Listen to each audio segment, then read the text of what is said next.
talking about big, hairy, audacious goals. Did anybody hear about what happened to the Great Bear Rainforest this week? Yes. So that was unthinkable.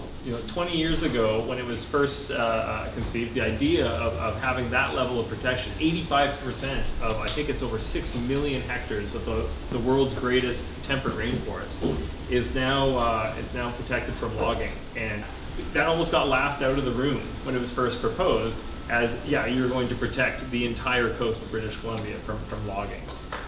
So anyway, change is possible. It happened because of having that kind of the aspirational goal over and above anything that anybody really had conceived of. So perhaps we can do that with climate, and perhaps we can do that with sustainable development goals. It's a psychosocial problem. If we don't believe in the agenda, if we don't even think it's possible, how can we get behind it? You have a lot of potential in terms of where people are starting at in terms of their education these days. People think that, for example, 90% of the world now is getting a primary education. That's completely different than it was 20 years ago. 90% of them are getting, and that's including girls, right?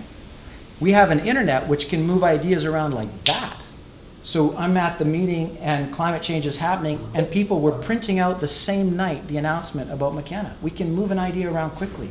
These are the unknowns that we weren't taking into account when we looked at the problem. So this is very, very important in terms of how we approach this as social change agents. I believe we have to keep reinforcing with each other. There's unknowns out there. We're way smarter than we used to be, and our young people are incredibly motivated. We got to get together and talk and figure out why are we getting stumped by this? Where can we find our motivation? Where can we find our creativity? Where can we talk to each other, figure this one out? And we have some tremendous allies. There's an enormous number of people that are aligned.